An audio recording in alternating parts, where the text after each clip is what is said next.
Welcome to the What Really Happened radio show. The history the government hopes you never learn. Here is your host, Michael Rivero. And aloha, America. Welcome to our show. It's Monday, September 16th, 2013, halfway through the month, getting well and truly into autumn. We've got a lot of stuff to talk about today, a lot of breaking news all over the place. We're going to be jumping around, covering a lot of different things that sort of got neglected in the pushback against the Syria war. The phone lines are open, 800-313-9443, 800-313-9443. Manny is sitting in our control room, ready to grab the phone when you call on in with your comments and observations. Obviously, the top story today is this mass shooting in the Washington Navy Yard. It is getting nonstop total saturation coverage, which is already raising question marks in my mind as to how real this may be, or if it's another gin-up like the Boston bombing. And by the way, the same special team from BATF that was involved in the Boston bombing, the Boston Marathon bombing, they're now basically in charge of the aftermath of the Navy shooting, and that's raising question marks as well. As is the fact that apparently Obama issued a statement just hours before the mass shooting reviving his push for gun control in the United States of America. It doesn't get more obvious than that. They're already out there blaming the AR-15. We got to take away that AR-15. And what's really kind of interesting, I was watching the Fox News feed, and the lady who was talking about this thing was reporting how these two additional suspects being sought. The one shooter is dead, on the ground, already dead, still unidentified at this time. And they've been saying two additional suspects, but the police keep saying they're not finding anything in the Navy Yard. And now they're saying, well, these additional suspects may not have been actual shooters. They're just going to go on out and find somebody to pin the blame on. Patsies, Syrian special forces undercover, Iranian extremists, Tea Party members, whatever. They're going to try and put the blame onto this thing for. And, of course, the gun grabbers are just having orgasms out there. Oh, we got another shooting. And they're just having a real good time on this thing. Interestingly enough, during this Fox News broadcast that I was watching just before we went to air, the lady on Fox made this very interesting comment where she was quoting their Department of Justice producer.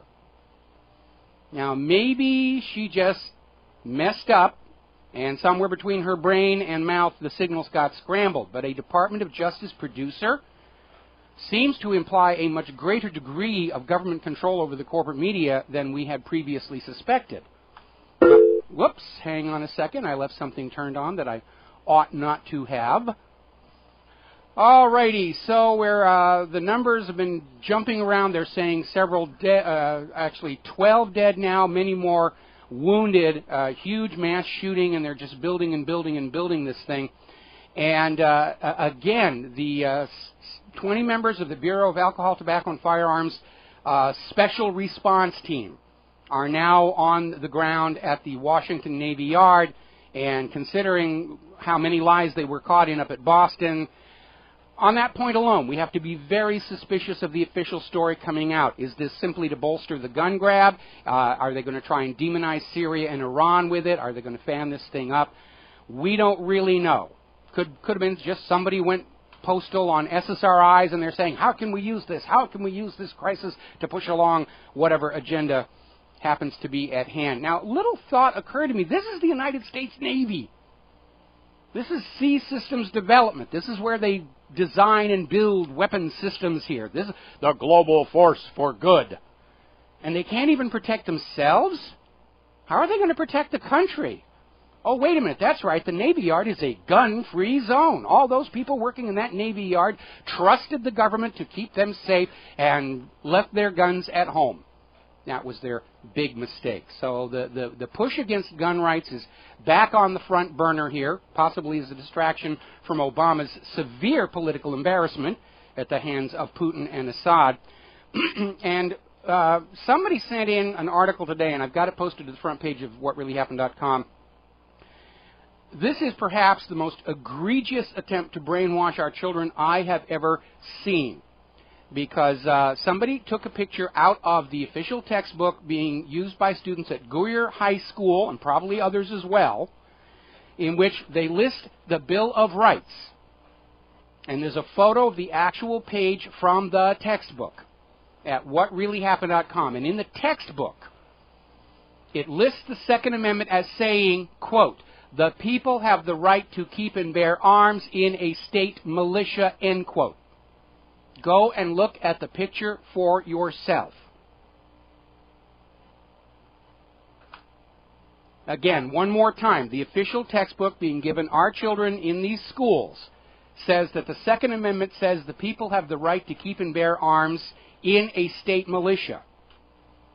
Now, the actual text of the Second Amendment says, "A well-regulated militia being necessary to the security of a free state, the right of the people to keep and bear arms shall not be infringed."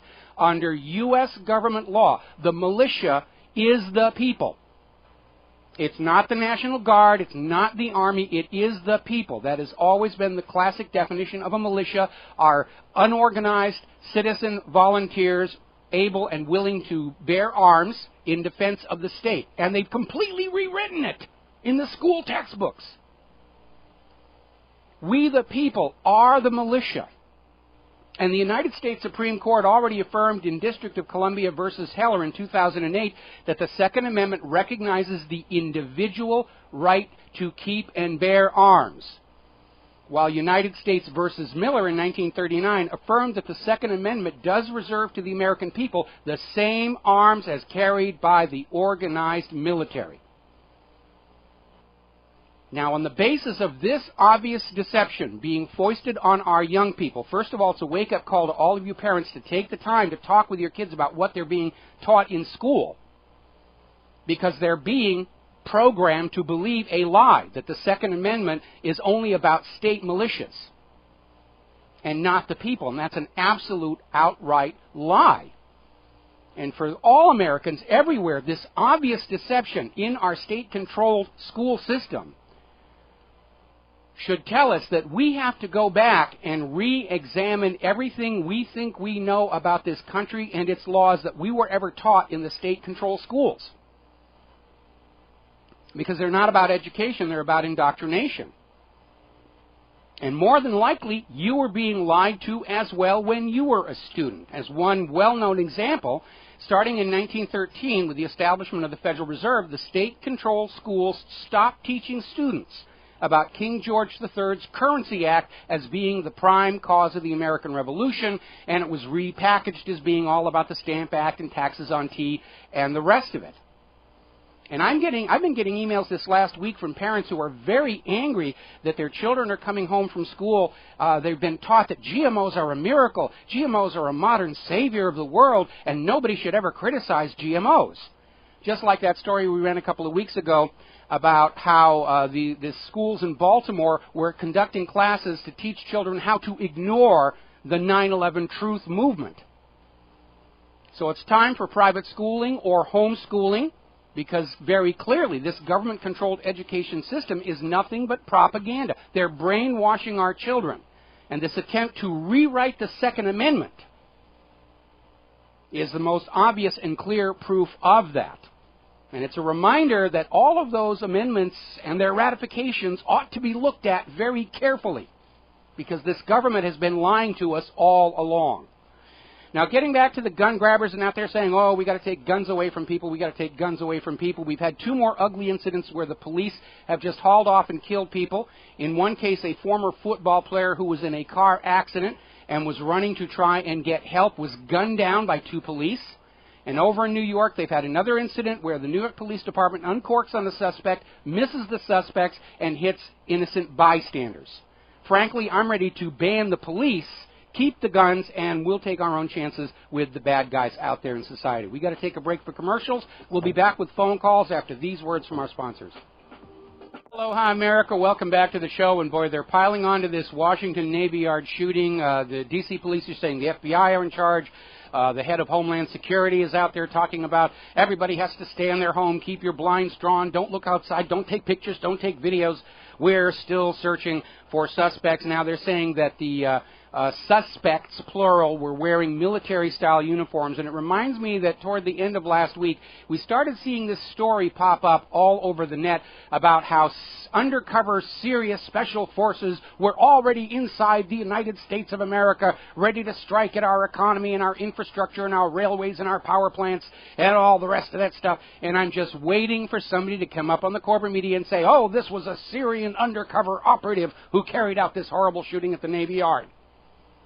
To get the war going that way. It's a repeat of the Gleiwitz incident is what it is.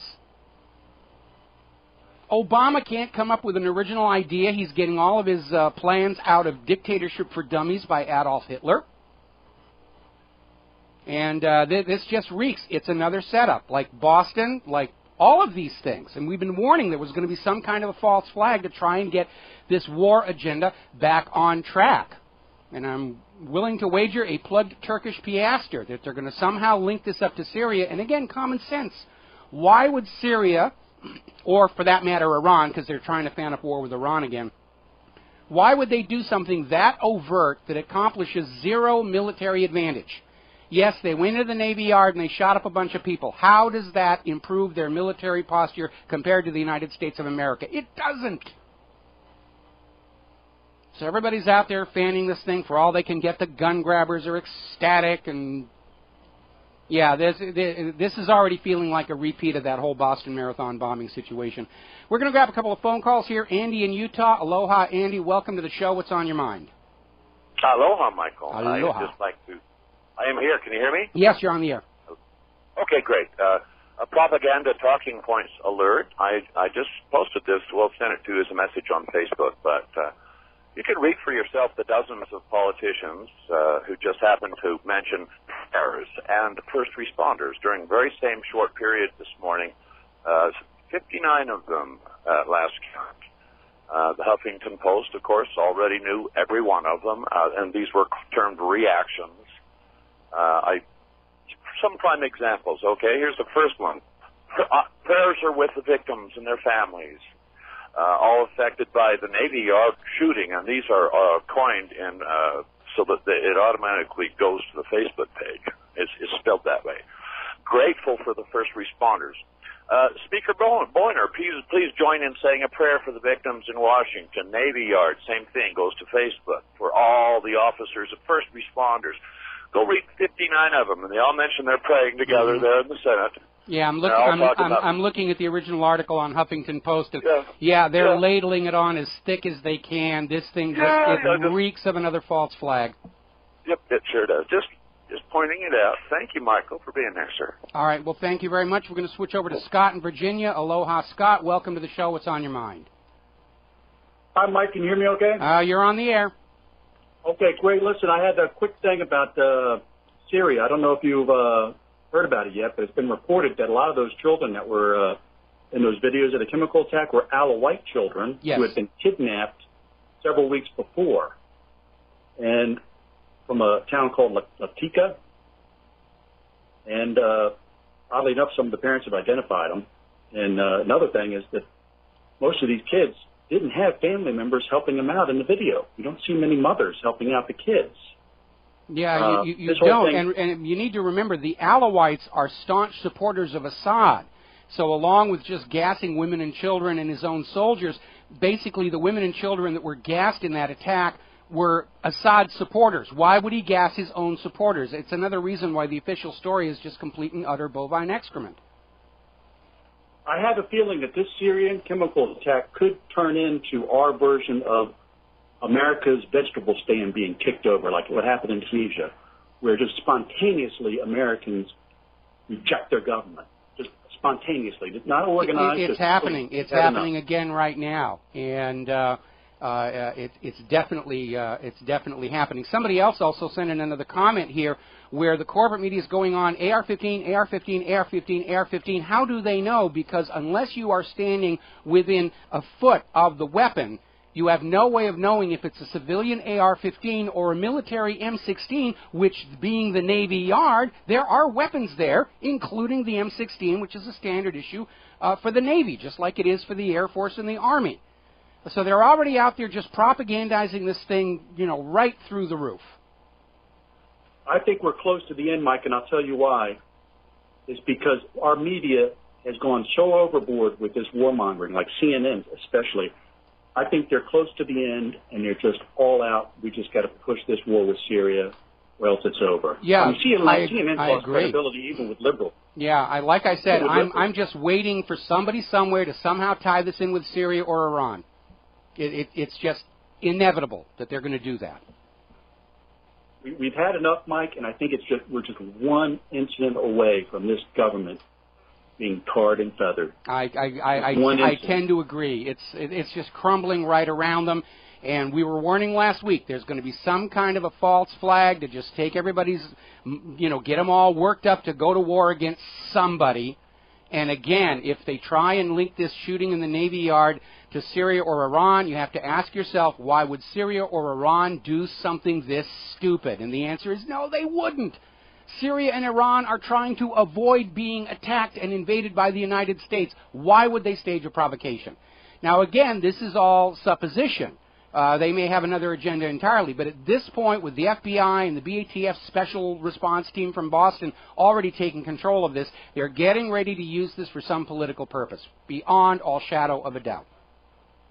I think the only way Israel is going to be able to protect itself is if they can get the United States to become a warmonger overseas and discredit our nation, because otherwise we're coming after them.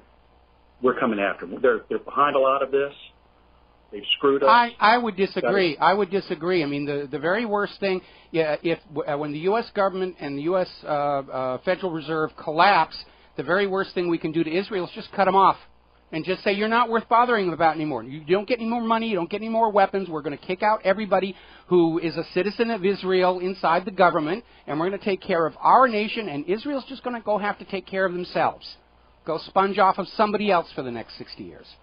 And I don't see us as going after Israel in any way, shape, or form other than to get all the Israeli spies out of our government, out of our media, and just kick them out.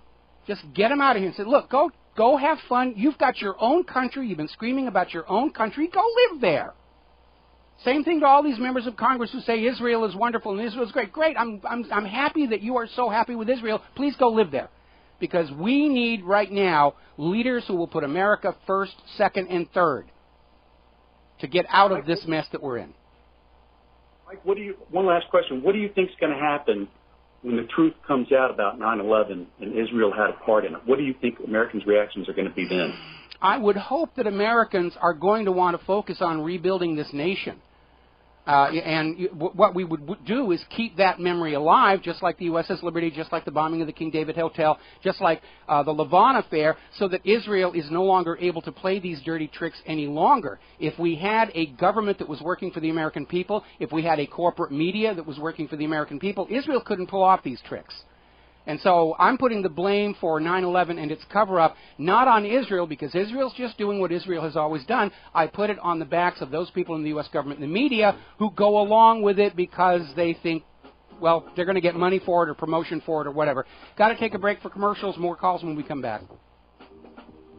And aloha, welcome back to our show. And watching this, massive theatrical presentation that we're getting on the corporate media, they're basically saying there are 12 confirmed dead in the U.S. Navy Yard shooting. Others are injured. They are still hunting for 2 suspects who may or may not have been active shooters on the grounds of the Washington Navy Yard. And you know what this story tells us? It tells us the United States government has failed in the war on terror. All the groping of crotches at TSA didn't stop this from happening. All of the gun registration didn't stop it from happening. All of the NSA spying on every single American citizen in the United States of America didn't stop this from happening.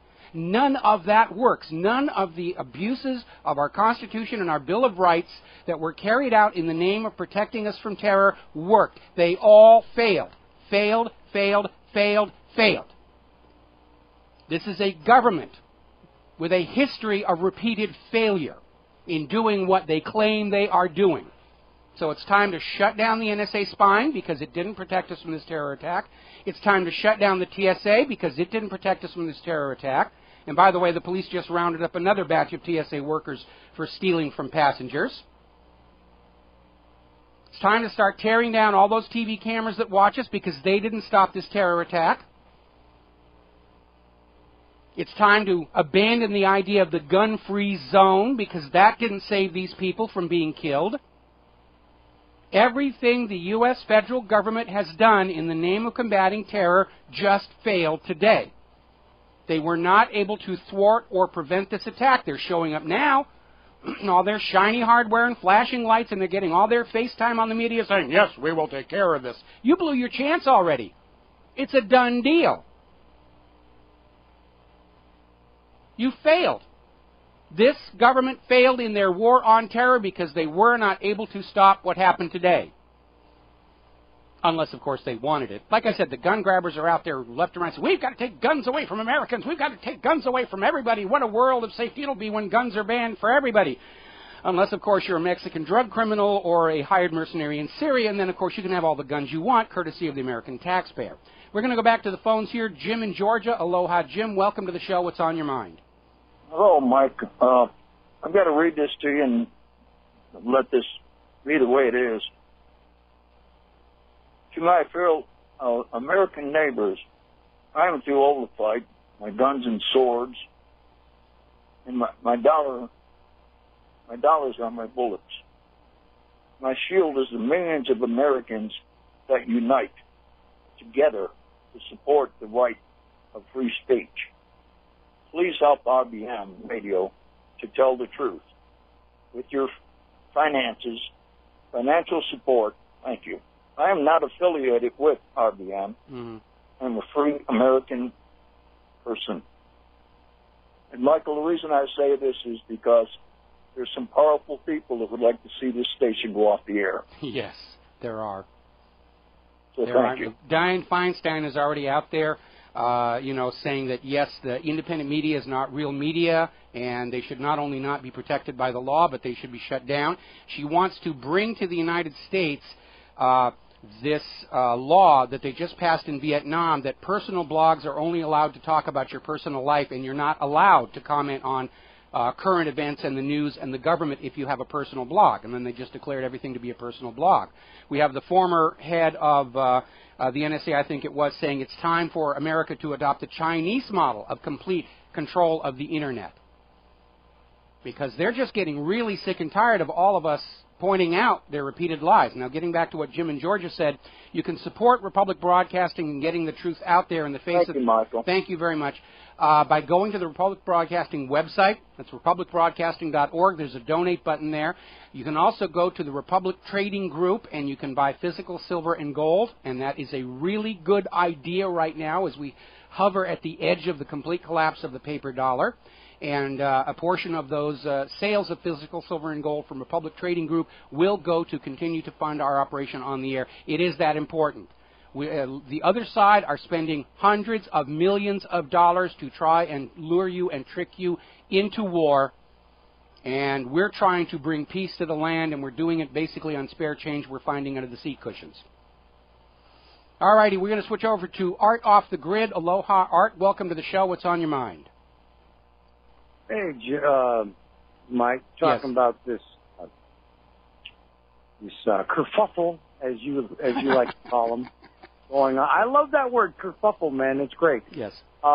This little kerfuffle we got going on over there in D.C. Here's something I find interesting.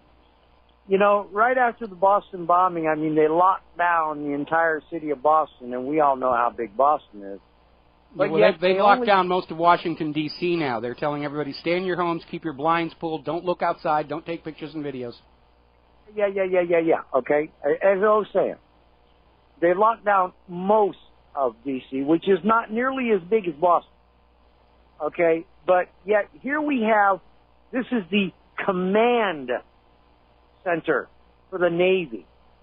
This is reflective of what we saw happen at Fort Hood, if you remember. Mm-hmm. We had the Fort Hood shooting.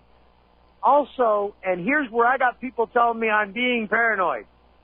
We have the October 1st deadline coming up for all the FEMA preparations for Region 3, whereas Washington, D.C. is smack dab in the middle of Region 3. Yes. You think I'm being a little paranoid here, Mike? Well, you can be paranoid and still they might really be after you. I mean, even paranoids have enemies. But at this time, you know, I think there's a very, very blurry line between being paranoid and being appropriately cautious about the official story. I just find it very odd that all of this is happening right on the cusp of a possible invasion into Syria. Whether they want to call it an invasion or not, that's exactly what it is. Yes. But I just think it's very odd that all of this stuff is happening all at the same time. It's interesting.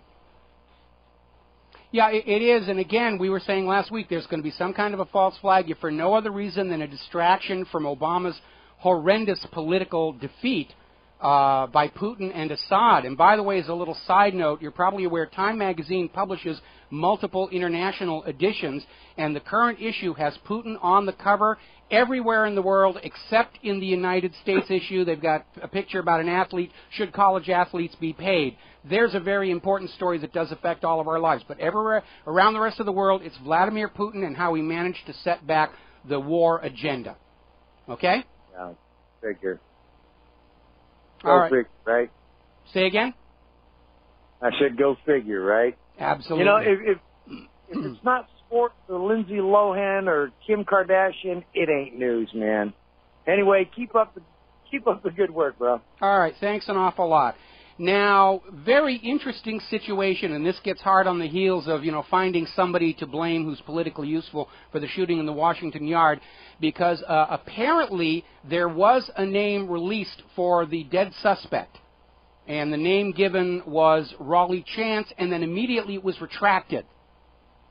Now, either that's Raleigh or it isn't, and are they getting ready to play games? Because the reference to Fort Hood is that the story we heard here was that some returning soldiers from Iraq who thought they were going to muster out and be done with their war career were told that under stop-loss they were being deployed back to Iraq for another tour of duty, and they just flipped out and fragged their officers. It was a big, huge problem in Vietnam where rank-and-file soldiers were killing their own officers for the botch-up of that war.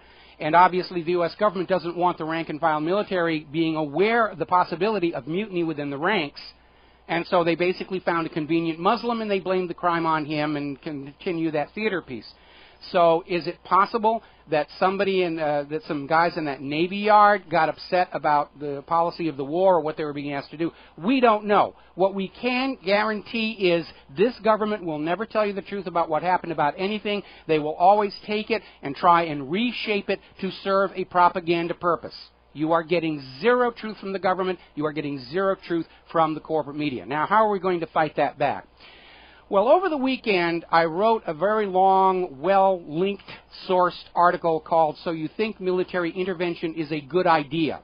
And it is essentially a permanent article that encapsulates my pet phrase that I like to use with the warmongers, here's your rifle, here's your parachute, and couples it with an examination of many of the times this government and media have lied us into wars.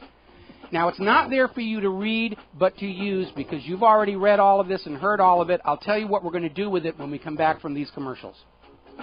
Aloha, America. Welcome back to the show here, and the phone lines are empty right now, 800-313-9443.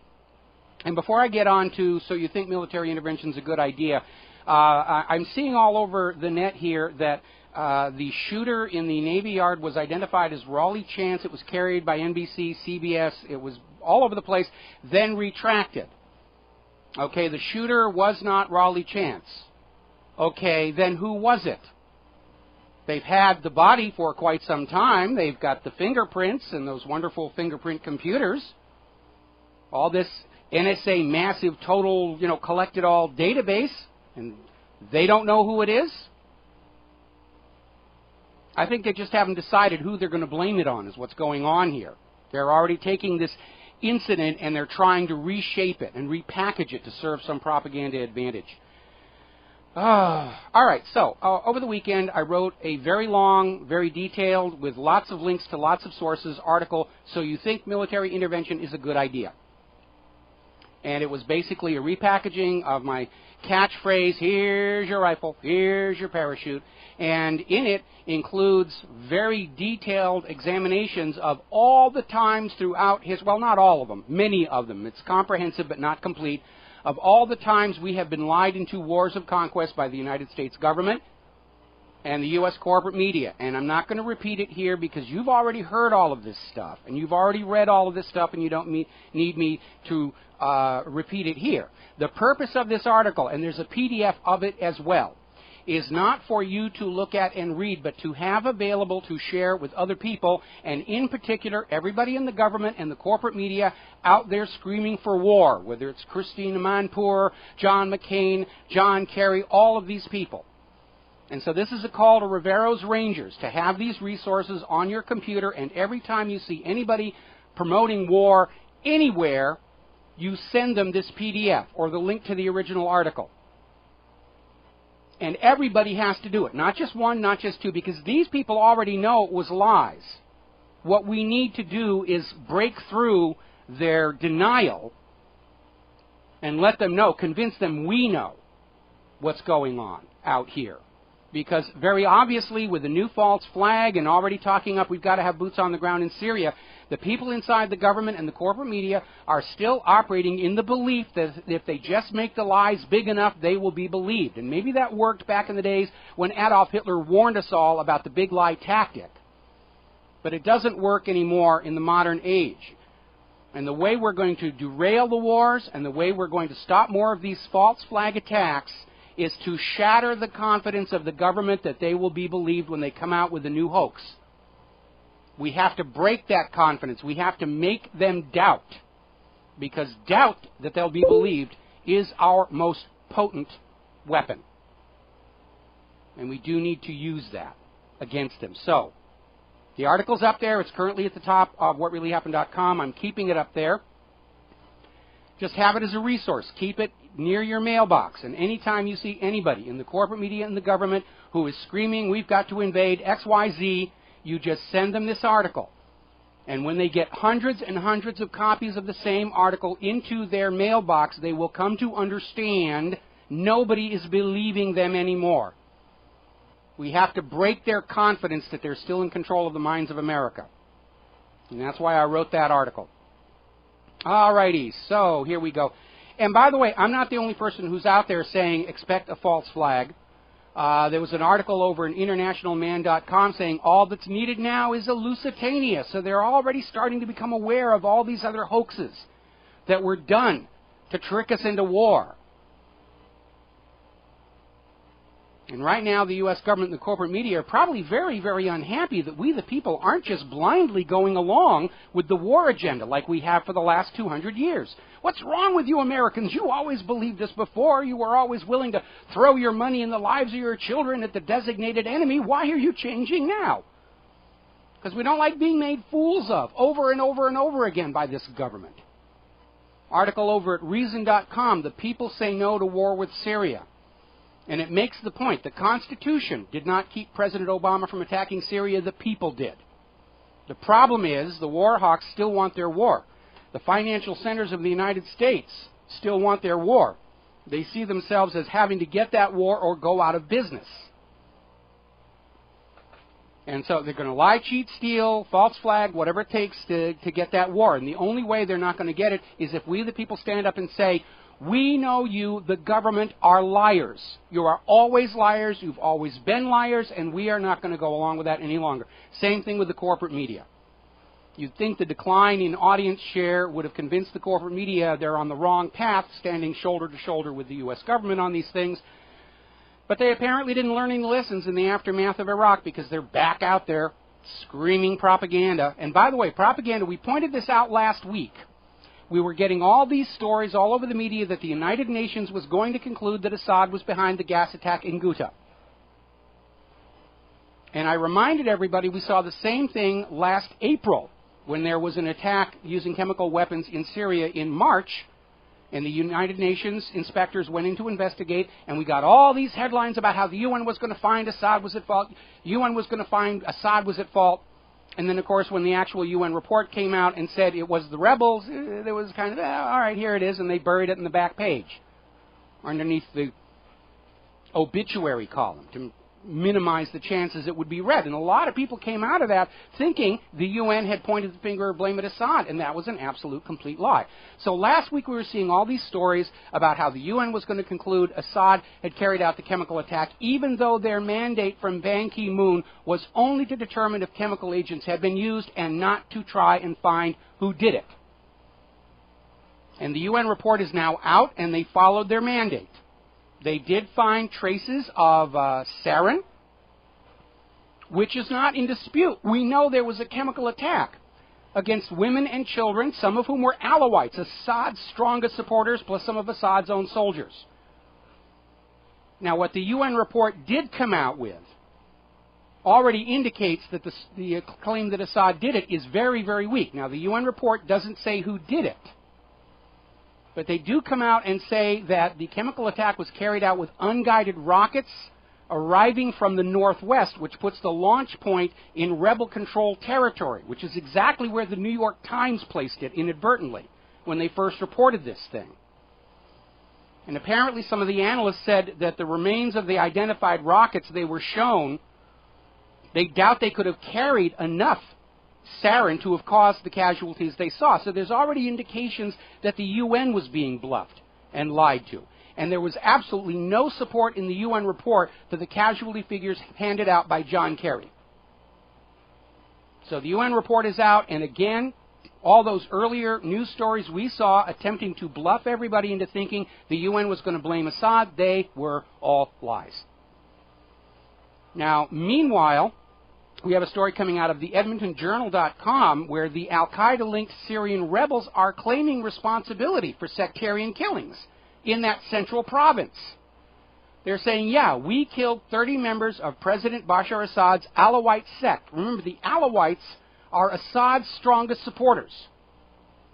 And the people who were hit with that chemical weapon attack last August were Alawites. Would Assad gas his own best supporters? Of course he wouldn't. That's why this story is complete false, complete lie. Now, as I mentioned earlier, and this may be part of what we're seeing here with this this Washington Navy Yard shooting, we saw late last week and into the weekend stories about how Syrian special forces are already inside the United States of America waiting to strike on us all. And this is basically an updated variation on the we have to get them before they get us. The idea that, yes, if we invade and destroy Syria right now, those Syrian special forces won't have anything to do, which is complete nonsense. And I still think they're going to try and find some way to link the Navy Yard shooting either to Syria or Iran, and they're definitely pounding it as hard as they can for the gun grab. So we're going to take a break here for Phyllis Shapley and some commercials. We'll be right back. And aloha, America. Welcome back to the show. And definitely somebody that you should all be mailing copies of so you think a military intervention is a good idea, too, would be Senator Lindsey Graham. Because apparently, according to reports we are getting from places like TruthStream Media, he announced on Saturday that he's going to officially introduce into Congress a resolution to seek military authorization for a strike on Iran to destroy the nation's nuclear power station. So Graham is essentially calling on Congress to approve an unprovoked act of war against Iran, which will likely mean war with Russia. And again, there is no more proof that Iran is building nuclear weapons than there was in the case of Iraq. They just want the war, because they see a war as the only way to save the failed American Ponzi scheme central bank. Why? Because it worked the last two times. Crash of 1907, World War I. Crash of 1929, World War II. Crash of 2008. And they're all there in Washington, D.C. and Wall Street saying, invade, invade, kill, kill, kill. Not us, not our children. You Americans, you go and do that. We're going to grab a phone call here. John in Barbados. Aloha, John. Welcome to the show. What's on your mind? Hello, Michael. Welcome to a new day. Yeah. Yeah, I want to take issue with this Amanpour rant on CNN about Syria and its use of chemical weapons. I mean, to be honest, the Syrian sarin, even if it was used, which I doubt, because of all the fake videos and photographs, yes, it only lasts 30 or 40 hours before it breaks down. But America's use of depleted uranium, it goes on killing for 4.9 billion years at a minimum. And they've used it in Afghanistan, Bosnia, Serbia, Iraq twice, and various places. Well, you need to remember, before I let you go any further, you need to remember that the UN chemical weapons inspectors were forbidden from visiting the Ghouta site for a few days under the orders of the United Nations security, their security chief. And, of course, they said Assad is keeping them away, Assad's keeping them away. It wasn't that. The UN itself said, stay in your hotel for another day until we know the area is safe, during which time somebody could have gone in and simply contaminated the area with sarin. But you're absolutely right. Had those people in the photos and videos been gassed with sarin, then all those care workers, aid workers, actors, actresses who were not wearing chemical weapon suits would have been contaminated, because there is a high secondary contamination factor with sarin. Absolutely. But I mean, this moral thing, I mean, I dispute it, because we now learn that during the drone strikes in various nations, they hit a suspected Taliban or terrorist or whatever, insurgent, but then the drone hangs around until the rescue workers and medical workers arrive, and then hit it again.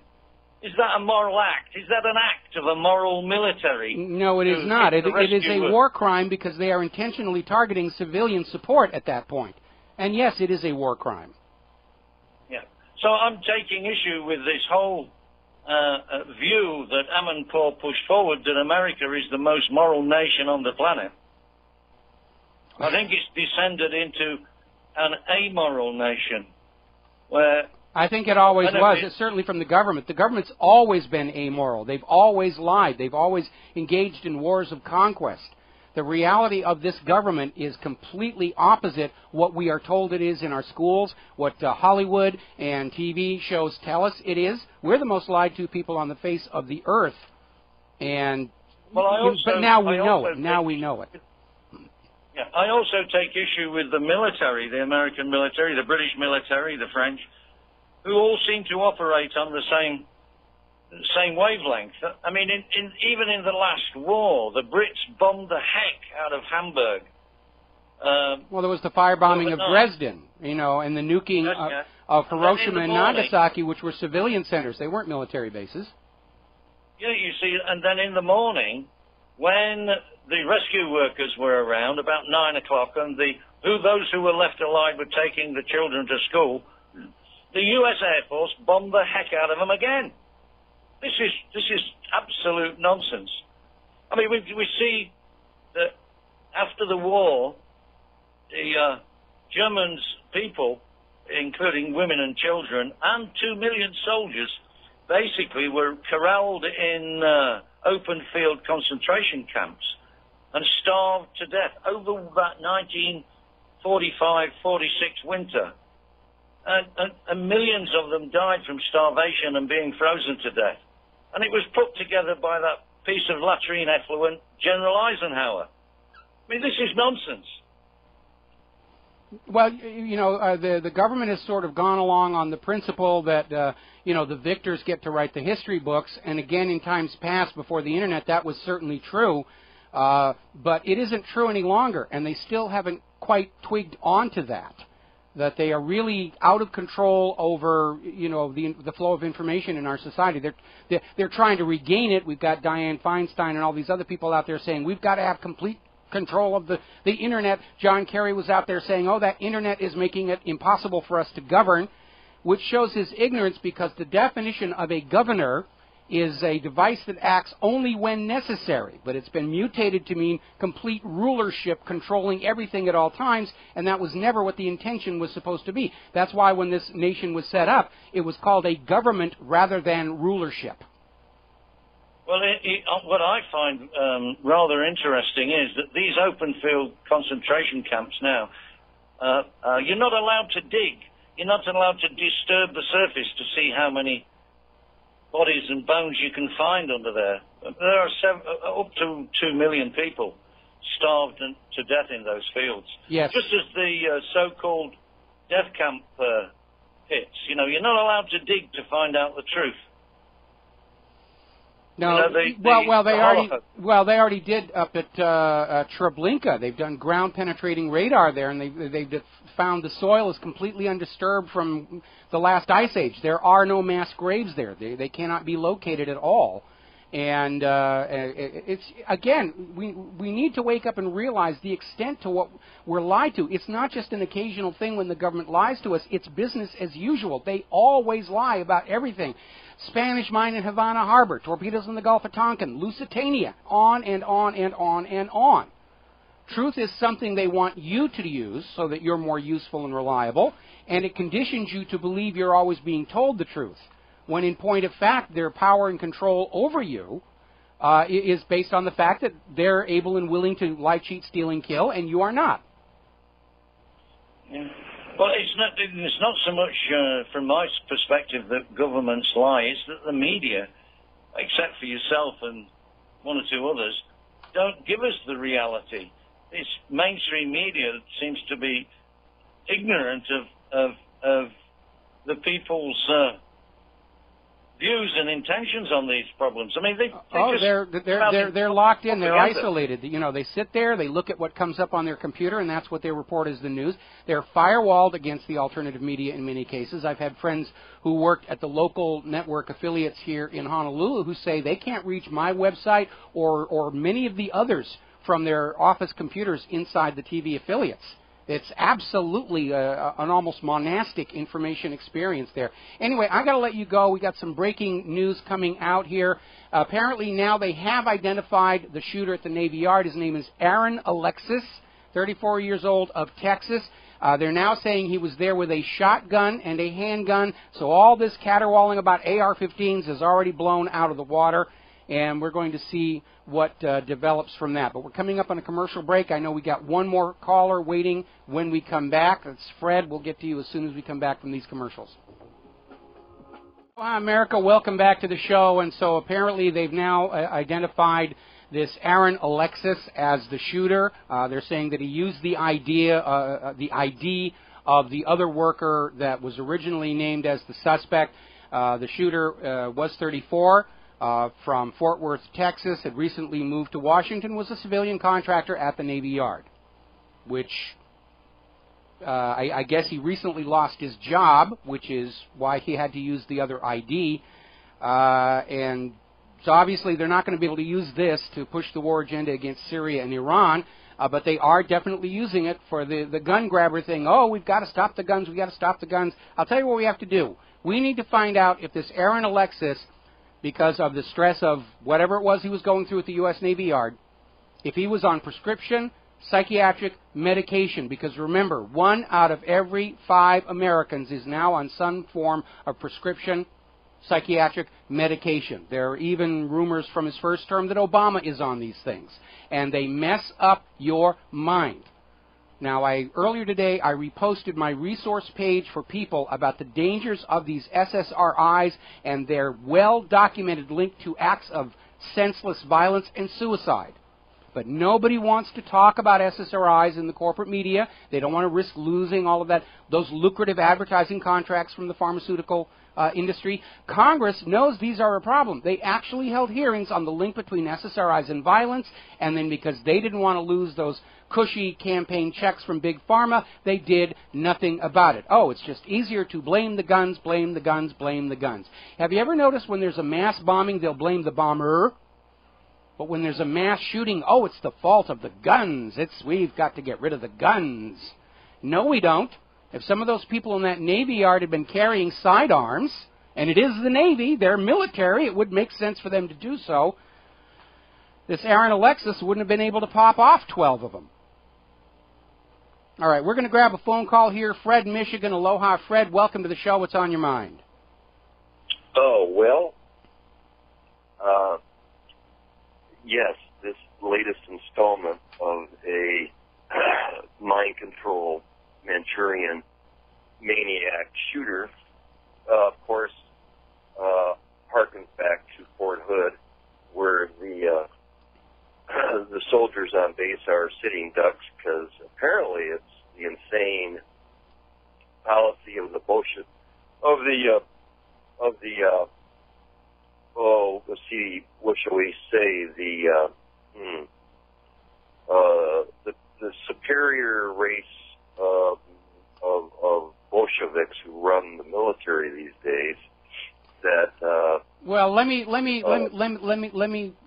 interrupt here right now, because I am starting to think that this Aaron Alexis just blew a gasket, that he may have been on SSRIs and he carried out the shooting, and everybody's trying to basically take advantage of it to push whatever their agenda is, including, you know, the gun grabber agenda. But as I said earlier in the show, the reality here is this mass shooting in the Washington Navy Yard proves the U.S. government has failed completely and utterly to protect its citizens.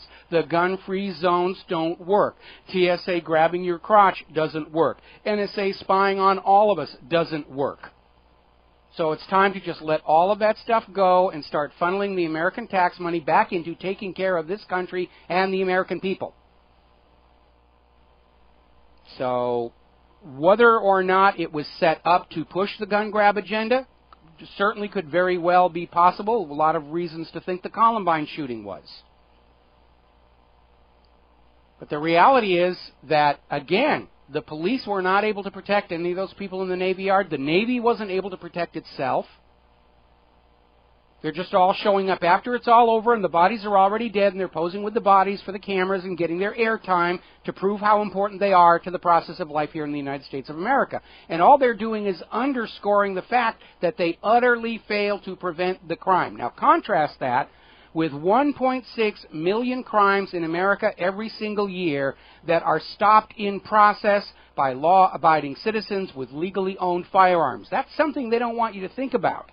The fact that more crimes are prevented by armed citizens than by the police. The police always show up after it's all over, in their nice shiny uniforms and their shiny buttons and badges, and say, yes, we're here to support law and order. No, you're not. You're here to clean up the bodies and try and look relevant to the process, which you don't.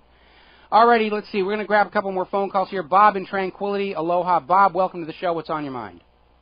Aloha, Mike. Keep up the good work. Thank you. I just a little thing on the bombing of Sarajevo, which I remember reading about in The Nation in September 1994, that U.S. general said there's no way the Serbs could have done it. It had to be the Bosnians. And that, of course, was to justify the U.S.'s involvement in the former Yugoslavia.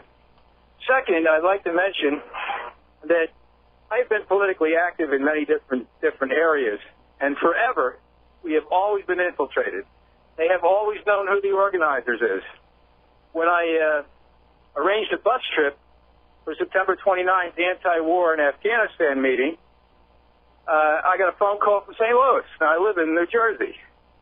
Are you going to be violent, was the question. Well, it was somebody, you know, from the FBI field office in St. Louis.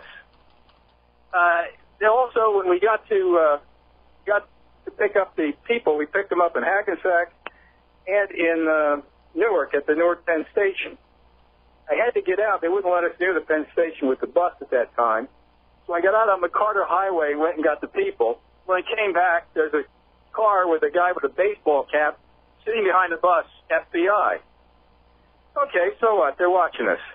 We get on down to a pit stop in Maryland. I never saw so many state police at a rest stop. We're filing off the bus, and I noticed the other organizer, one of the policemen, followed him. Mm-hmm. So I'm walking along, and I see this cop looking at me, and his eyes light up like, oh, there's the other leader. And he says, he starts following me, and I said, I'm going to take a leak. He followed me all the way into the bathroom. What I'm trying to say is, those FBI guys, they're kinky. You know, they something like this, they act so surprised.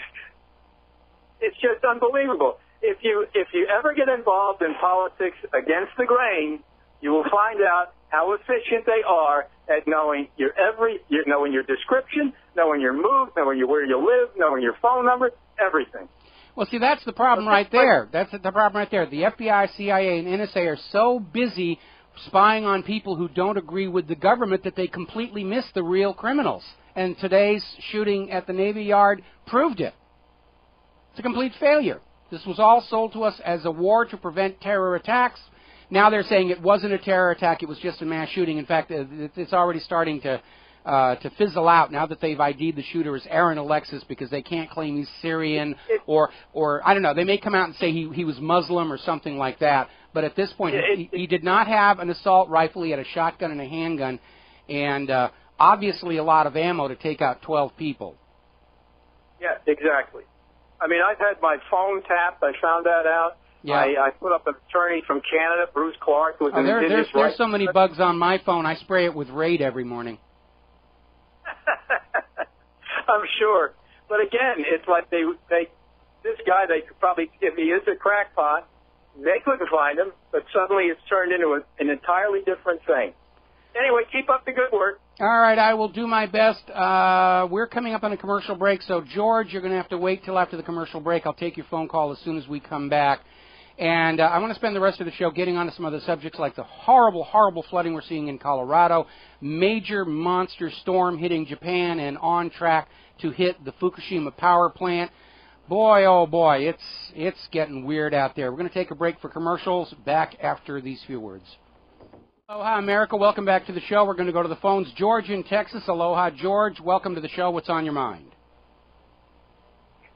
I'm looking at this mass shooting as more like a diversion, because it's not only a diversion for Obama in this imploding imperial presidency, but also, too, it's the GOP leadership all saying, oh, yeah, we're going to fund Obamacare. We want to fund Obamacare. Then all of a sudden we have Eric Cantor, one of the leaders of the House, rescheduling to slip amnesty underneath the radar to try to get it passed.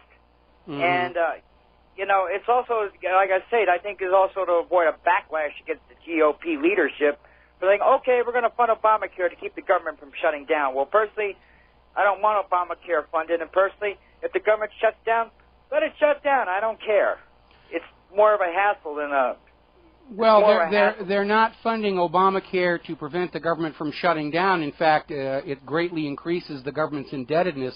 Funding Obamacare is simply a giveaway to all of these health insurance companies and HMOs that authored the legislation in order to extract more money out of the American people for less and less quality service. And that's sort of what drives the American economy right now, to maximize earnings from the public for the least amount of upkeep and return. And it's being mandated by law. It's almost, in a way, an echo of something that was proposed back during the Depression of the 1930s, where they were going to mandate planned obsolescence under law, that when you went down to the store and you bought something for your home, there would literally be an expiration date on it, where if you were caught using that product past that expiration date, you could be fined. And in other words, by law, you would use something for a couple of years, throw it away, go buy a new one to stimulate the economy. But, of course, that doesn't really stimulate the economy. It merely absorbs wealth from the people that much more rapidly for less in return. Well, what do you say? Also, too, it's more like for the debt ceiling, too. It's more like Obama wants to raise the debt ceiling. And, you know, the people don't want the debt. Like I say, mid-October, the government is supposed to be officially broke. Well, it's already broke. That's the reality here. And the reason they're talking about October, we know the government hit its debt ceiling about 3 months ago, because over at the Treasury Department's website you can see federal government debt, and it's just sort of been hovering just below the congressional mandated ceiling. And how the government has gone on spending is they have been looting the pension funds of their own federal government workers. Well, now those funds are pretty much empty at this point, and that's why they're talking about raising the debt ceiling. And every single American ought to be outraged, because every time they raise that debt ceiling, it condemns our future generations to slavery, meaning they will have to work and turn over money to the government for which they will get nothing in return. That is slavery. And those future generations don't have a chance to vote whether they'll go along with this thing. They don't have a chance for informed or even uninformed consent. The moment they are born, they are handed their share of the national government's debt and told, you will spend your life trying to pay this off, and it is impossible. when you are slave to a private central bank that issues the public currency as a loan at interest, because the debt will always exceed the available money supply. It is a trap to enslave the nation and its people to the private central bankers. Well, I just believe this shooting was an attempt to try to divert attention away from all the scandals and all the bad laws trying to be passed. Well, I think they seized on this shooting as an excuse to not be covering anything else that's going on here, but I'm sort of 50-50 right now whether this was done to push the gun grabbers agenda or this Aaron Alexis was on SSRIs and just flipped out. But certainly the overreaction to it and FBI this and all the rest of it, they're definitely trying to use this to distract from Obama's political defeat in Syria, the crashing economy, and it's managing the news to manage the people. And I'm not going to spend much more time on it until something comes out. But again, unless they can identify this Aaron Alexis as somehow tied in with Muslim extremists, or he was a reader of WhatReallyHappened.com, or he listened to Republic Broadcasting, I think this one's already fizzling out, and let us not be distracted any longer. Thank you for the call, George. We're going to let you go here, and I am going to get on to some other stories that we need to be paying attention to. And, of course, over the last several days, Colorado, at least the eastern half, has just been hit with major flooding. It now covers an area almost the size of the state of Connecticut. There are just walls of water pouring all over the place. And even more disastrous, apparently this flood has compromised something like 100 fracking sites. The wellheads where these chemicals are being poured down into the deep strata to break it up into pieces and suck the oil and natural gas out. We know these chemicals are highly, highly toxic. And now for the people of eastern Colorado, there's no longer any question these chemicals are going to be in their tap water, because apparently pipelines have been broken, tanks of these fracking chemicals have been knocked over and broken open, and it's now in the flood water, which is going to settle down into the ground and become part of the drinking water. Major, epic disaster here. Now, I realize the flooding is all on the eastern side of Colorado, but looking at the weather map, the western side of Colorado is also getting heavy, heavy rain. But they have a natural drainage system called the Colorado River, and there is a question about when this surge of water, massive water, hits the Hoover Dam, I hope those floodgates are open wide enough. Now, last year, the Carbonazis were pointing to the drought in the American West and screaming this was proof of global warming. And today we're already seeing articles, even one over at the Huffington Post, saying the flooding is proof of global warming. When the moon cracks open and pours cherry gumdrops all over the world, or at least molasses into Honolulu Harbor, the Carbonazis will claim that proves global warming. Speaking of the molasses in Honolulu Harbor, I was rather surprised to find out this was world news. We spoke to some family in Britain over the weekend, and they said, yeah, they heard it was a huge industrial accident in Honolulu Harbor. They can't clean it up. They're just relying on nature to get rid of it. In other words, it's washing out of Honolulu Harbor, and it's getting into the water off our beaches. It's killing the sea life and bringing in the predators, the sharks, even more than we already had them. And it's definitely impacting our surfing community, because now those waves take so long to come into the beach that the surfers are falling asleep on their boards. Now then, getting on back to some serious situation, the other area being hit with record rain is Japan. They are dealing with a typhoon, Man-yi, and it is a record-setting disaster for Japan. And just like Colorado, and it's on track to hit the Fukushima reactor. Now, one more comment about Colorado. We're just getting public service announcement coming out of the Colorado state government. Will the owner of a large wooden boat, 300 cubits by 50 cubits by 30 cubits, kindly move it because your animals are blocking Interstate 25? Getting on back to the Japanese typhoon, they're saying it's going to be a natural disaster of a magnitude observed only once every few decades. 500,000 households are being prepared for evacuation. Storm surge and waves are 30 feet high for the Pacific coast, which includes the coast right in front of Fukushima. Now, being a typhoon rather than a hurricane, they're saying the winds are only going to be 45 miles an hour, But 45-mile-an-hour winds is enough to topple the cranes at Fukushima and the remains of those reactor buildings. And the volume of rain coming in there is going to saturate the ground, bring up more of this radioactive material, and just drain it into the ocean because they've got no way to stop it. So we're going to go back to daily radiation monitoring, because if that storm is bringing up more radiation from the ruins of Fukushima, the winds are going to scatter it. We're going to have another atmospheric contamination to keep an eye out for. Major, major disaster there. And again, we're looking at a critical shortage of healthy, safe food to eat. Now, I'm sure our politicians and our corporate media people who get those million-dollar salaries are all chowing down on organically grown, natural, healthy food. But for the rest of us, the Deepwater Horizon disaster toxified the Gulf of Mexico. Fracking is toxifying America's farmlands. And now Fukushima has raised the possibility of radioactive contamination in Pacific seafood. It's a major, major issue. And, you know, they're all hot and bothered about the shooter in Washington, D.C., but nobody wants to talk about these disasters brought on us by the money junkies, just going for that buck and having no other considerations for the health and well-being of the people of planet Earth. Now, turning to the economy, a little bit of good news over the weekend. Larry Summers has withdrawn his name for consideration as new chairman of the Federal Reserve to replace Ben Bernanke, because there was some very ugly stuff surfacing about Larry Summers and his true relationship with those private central bankers. We're going to take a break for some commercials, and we will be right back. Aloha, America. Welcome back to the show. We're talking about how Larry Summers has now withdrawn his name from consideration as the new chairman of the Federal Reserve to replace the outgoing Ben Bernanke.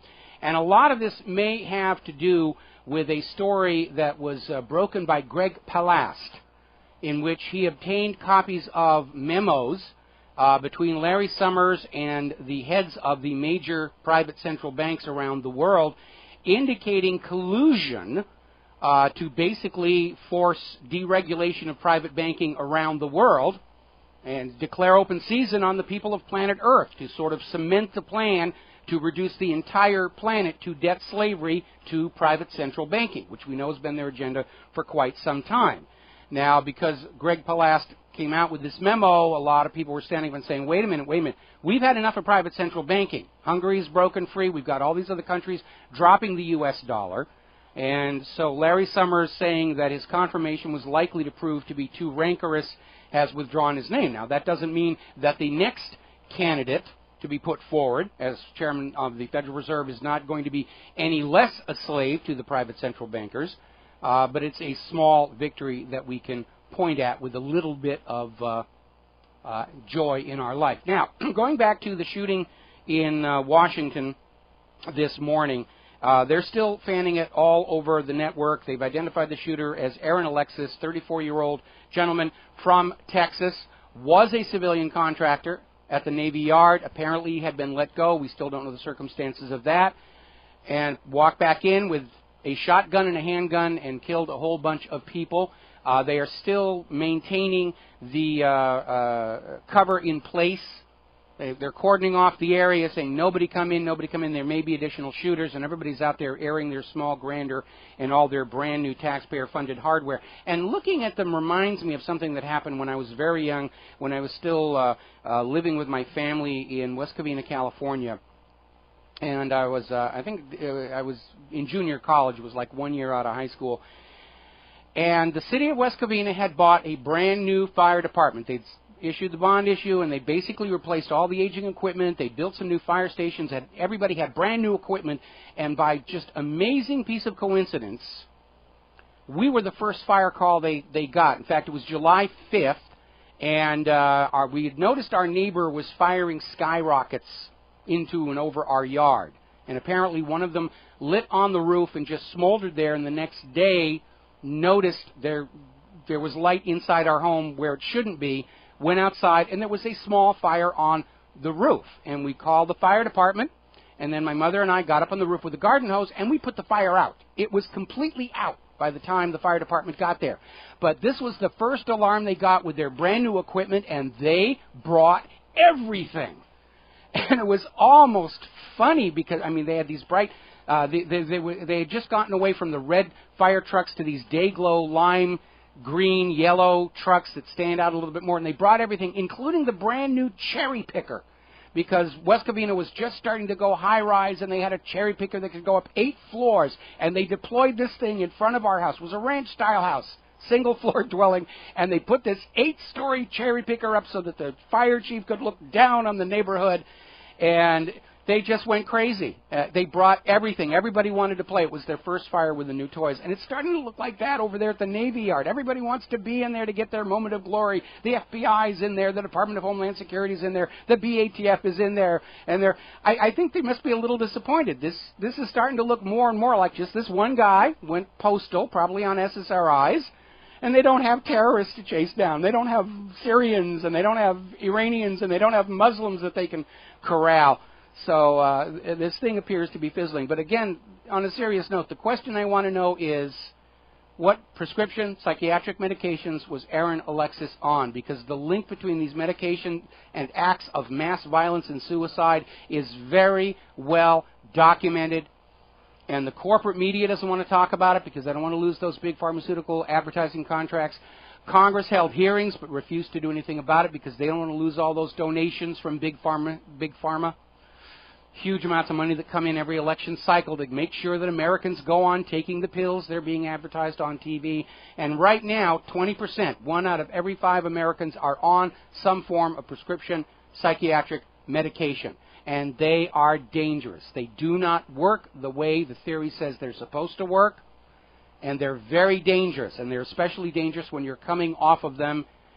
At least 95% of the mass shooters being waved at us by the gun grabbers were either on or withdrawing from these medications. It may have been 100%, but more recently the government and the media have been withholding the medications these shooters are on out of respect for privacy. He's got a right to privacy. Even though he's dead, even though he murdered a whole bunch of people in cold blood, he has a right to privacy about the psychiatric medications he was on. They're not worried about his privacy. They're worried about the profitability of the big pharmaceutical corporations who manufacture and sell these medications. That's what they're protecting right now. We need to keep an eye on that. Getting back to the financial news, apparently more whistleblowers have surfaced from within J.P. Morgan confirming that the bank is manipulating gold and silver prices. And again, in light of the extreme fragile nature of the U.S. economy and the U.S. dollar, if you have any extra money left over after donating to Republic Broadcasting, put it into physical silver and gold. Do not buy those paper contracts. They are over-leveraged 55-1 over at the COMEX right now. That means for when they sell 55 ounces of paper gold in these contracts, they've only got 1 ounce in the vault to cover that. And their theory is, people will just renew their contracts. It's all on paper, and that's all that really matters. But if everybody were to come in when their contracts expired and demand the physical gold, they can't cover it all. And that's when things are really going to fall apart. But they blend those paper contracts with the physical silver and gold prices to come up with one price. And it's a dodge because they can lower gold and silver prices just by overprinting and overselling more of those paper contracts. And they've kept the game going this far, especially in the gold area, by leasing gold from the New York Federal Reserve and various other depositories to make good on the gold contracts. And the New York Federal Reserve has leased the gold out, and they're getting their leasing payments, but they can't get the physical gold back, which is why when Germany said, we want our gold bullion back, the New York Federal Reserve went, it's going to take us a few years, really. And next week they invaded Mali, which is Africa's 3rd largest gold producer here. Now, you remember that whole subprime lending problem that occurred back in 2008? And it all began because these mortgage-backed securities were the hot item. Everybody thought they were going to make huge amounts of money. We found out there was some Ponzi scheme activity where the brokers of these mortgage-backed securities were selling a security, then they'd sell another one, take the money from that to make payments to the first one to sort of pyramid it up. And everybody wanted mortgage-backed securities. They were huge money makers. And in order to fuel the front end of that mortgage-backed security scam, they needed more mortgages coming in. And that's when we got into the subprime, where they were writing mortgages to people who really were not able to make the payments on those variable rate mortgages when the variable rate went through the roof, which it did. Congress got into the deal because members of Congress were invested in those Wall Street firms selling the mortgage-backed securities. That's why they voted through that $8,000 first-time home buyer tax credit, which, by the way, wasn't a credit. You have to pay it back in subsequent years to just front-load this whole system. And then it all fell apart, and all these Americans who were lured into these mortgages and lost their high-paying jobs to other countries got hammered.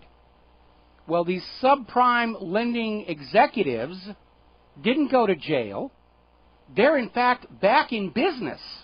They're getting ready to do it again. They're going to try and bubble up and froth up the real estate market and lure people into more of these subprime mortgages to play the same game again. And the people who started up at the beginning, they'll make a fortune, and the losses will be dumped on everybody else. They keep doing it over and over again because the government will not stop them. We'll be back after Phyllis Shapley and commercials.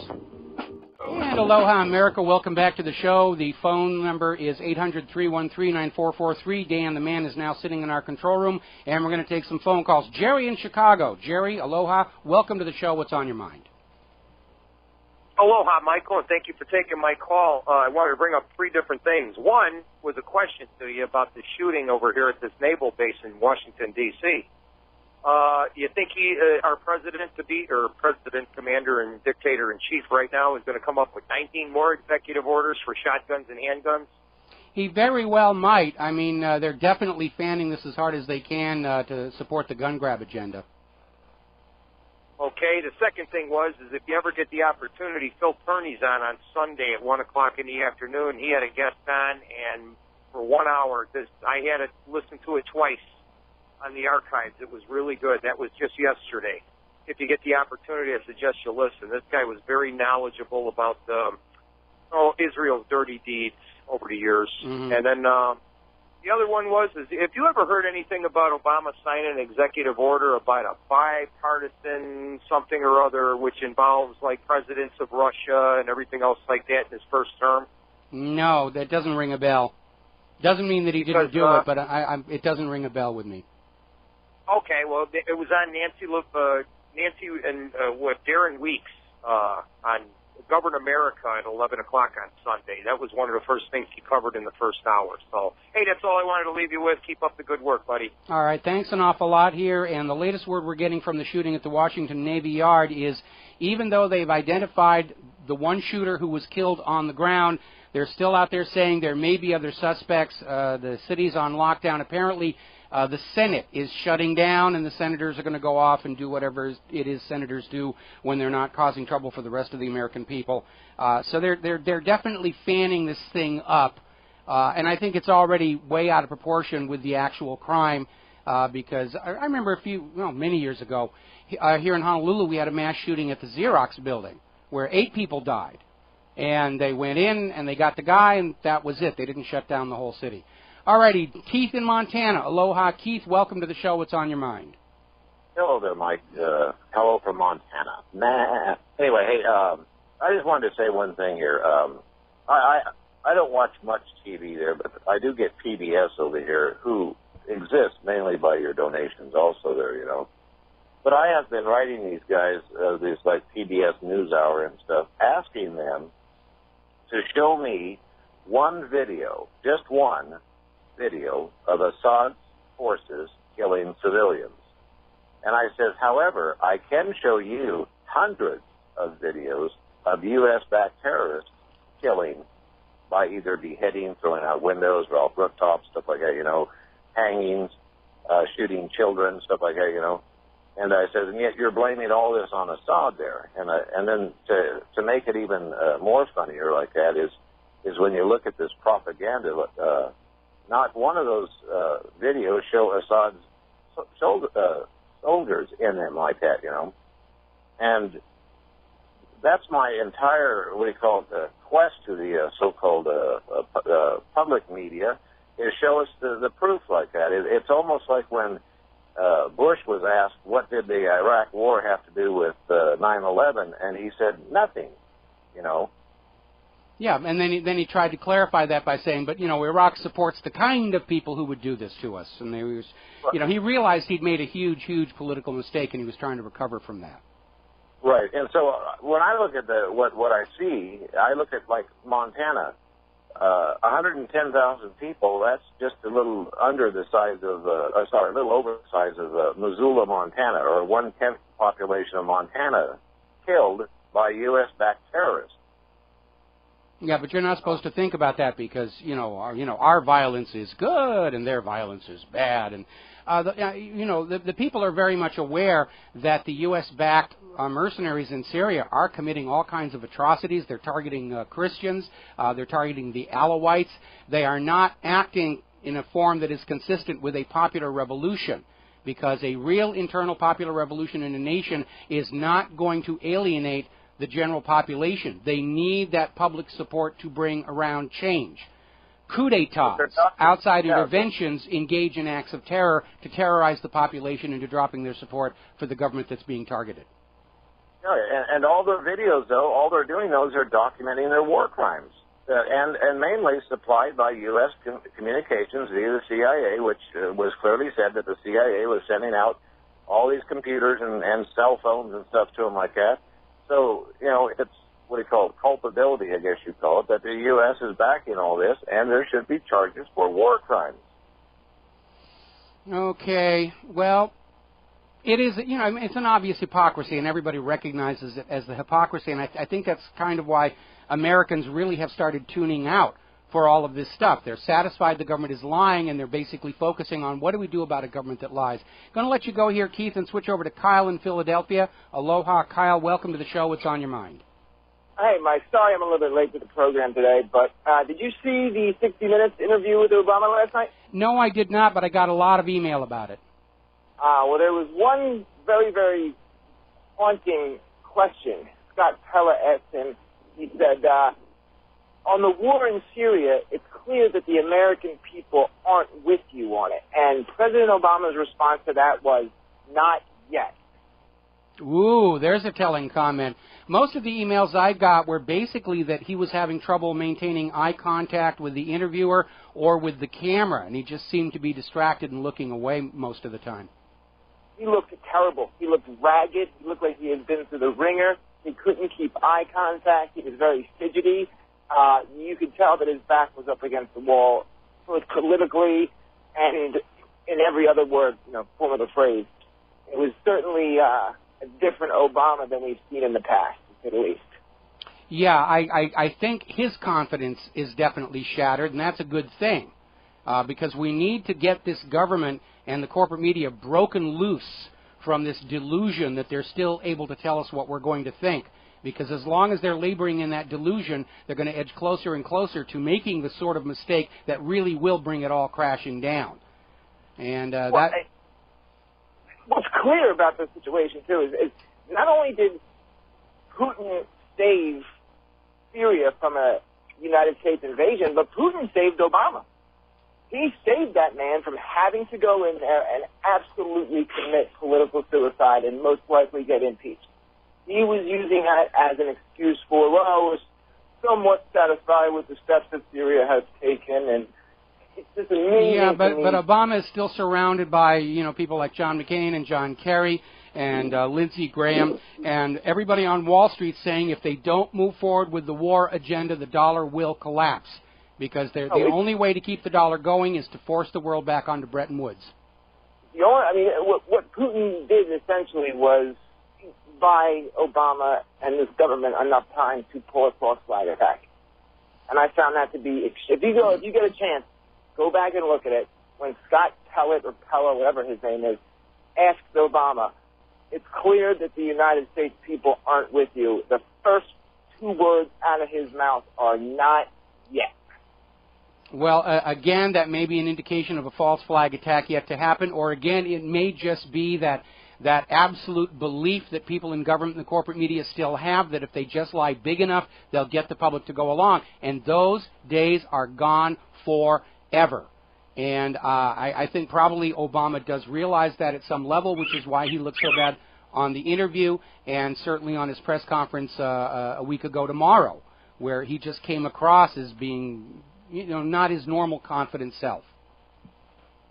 I mean, it's for better or for worse, it's his butt that's on the line. No one's, in 5 years and 10 years, whether we do or don't go into Syria, no one's going to remember John McCain pushing for it. No one's going to remember Lindsey Graham pushing for it. Who they're going to remember is President Obama whoring himself out to try to get us into another war that nobody won. He'll bear the brunt of it, but not all of it. I mean, people who go back and study the war in Vietnam, they're very much aware of the advisors to Kennedy and Johnson who were trying to get us mired in that. We got to take a break for commercials. We'll be right back. And aloha, America. Welcome back to the show, and it's very interesting. Again, the coverage of the shooting at the Washington Navy Yard is just dominating the corporate media.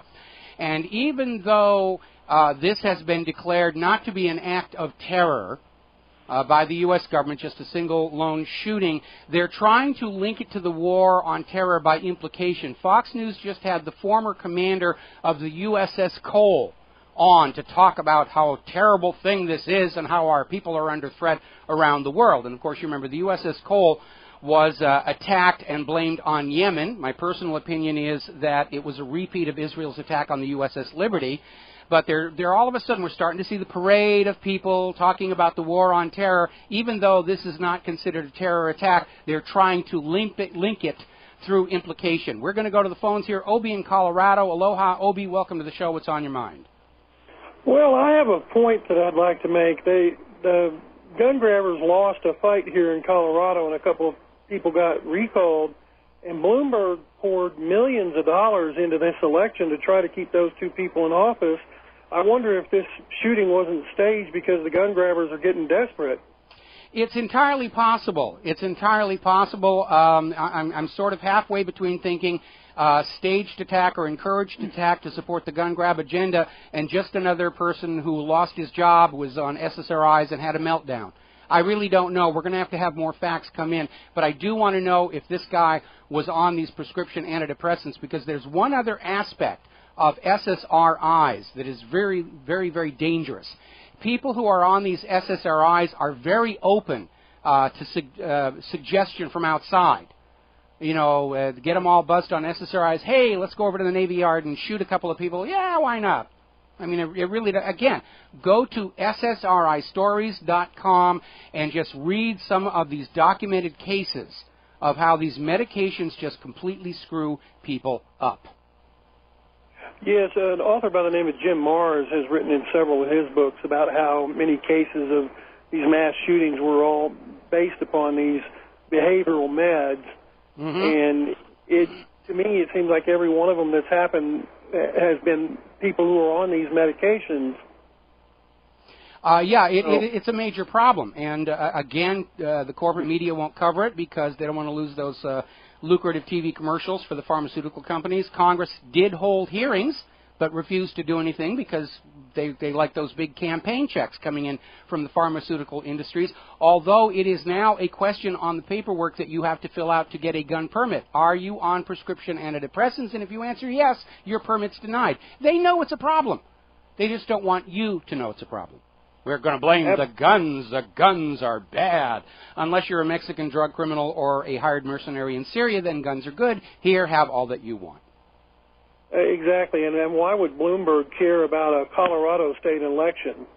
Well, Bloomberg is one of the figureheads of the gun grabbers, and he is going to throw his weight and his financial power all across the country trying to support the gun grabbers. And as you say, he went down to failure in Colorado, where the leaders of their draconian gun legislation just got yanked out of office and given the old heave-ho.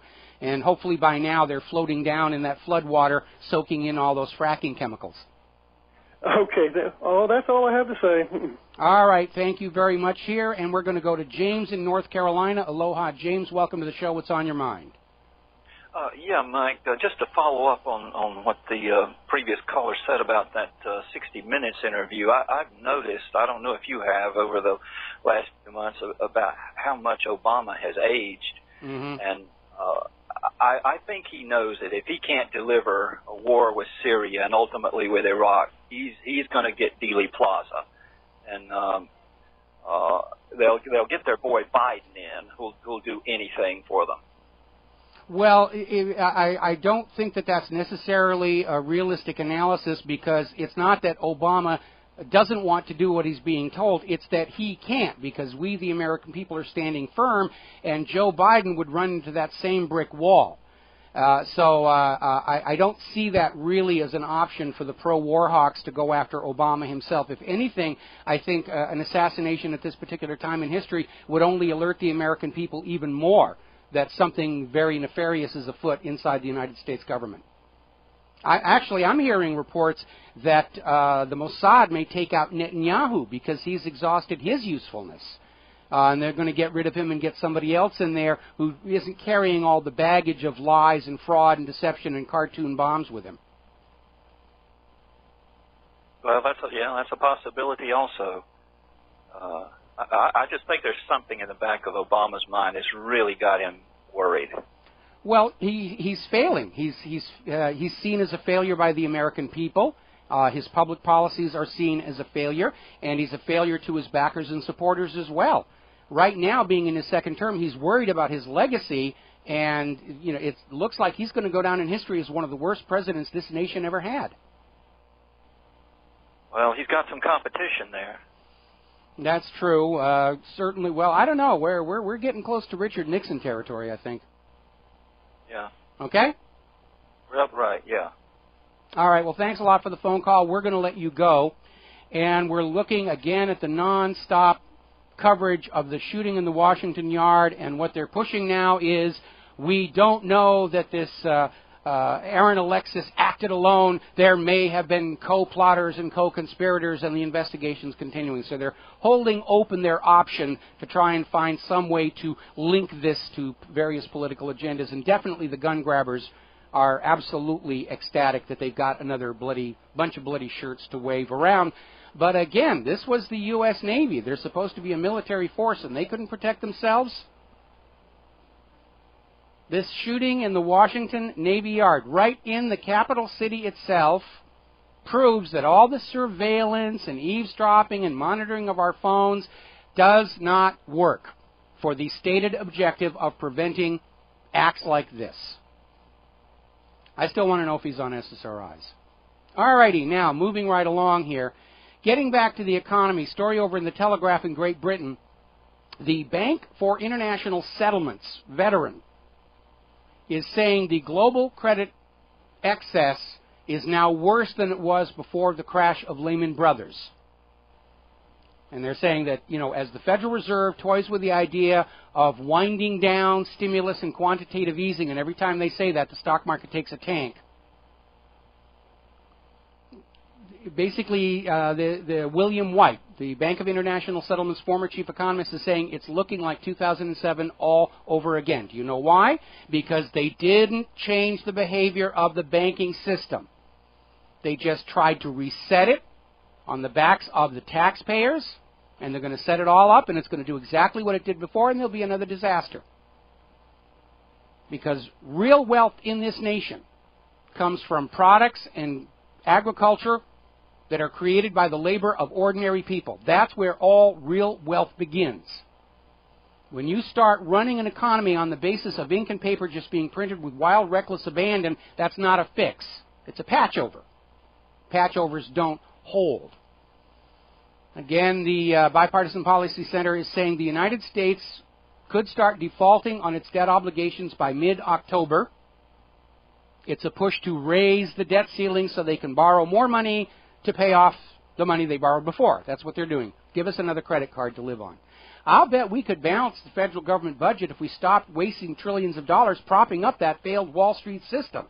I'll bet we could save trillions more if we quit running around the world dropping white-hot flaming death on other people who don't like private central banking and have not attacked us. We could save quite a few billion just by stop pouring money all over Israel, because Israel doesn't need it. They have a very high standard of living. They don't need our money. They just want it, which is not quite the same thing. Going to take a break for commercials. We'll be right back. Hi, America. Welcome back to the show here. And the corporate media is still completely focused on the Washington Navy Yard shooting, and they're pushing the meme that there are other suspects they're going out to find right now, and they're holding their options open to somehow link this to Syria or Iran or those gosh darn Arab Muslims, and the gun grabbers are out there saying, see? Just one of those people in the Navy Yard had been carrying a sidearm, it would have stopped this Aaron Alexis right in his tracks. That's the problem with these gun-free zones. They don't work. Somebody decides they're going to go on a mass shooting rampage, they see that sign gun-free zone, and in their mind it says giant open-air target range, and nobody gets to shoot back at you. We protect the president with guns. We protect media celebrities with guns. We protect important buildings with guns. We protect the people with a sign that says gun-free zone. And if somebody starts shooting, call somebody that has a gun. Alrighty, let's see. Apparently there was another trading glitch in the computers today that's passed unremarked by the corporate media. Seem to be a lot of problems with the system here. Story out of blacklistednews.com, America's public pensions are even deeper in debt than previously thought. And this goes back to what I was saying before. The way that the U.S. Treasury Department has kept the federal government debt underneath the congressionally mandated ceiling is by looting the federal pension plans. Or to be more accurate, they're not making the required payments. So they're emptying out. Same difference.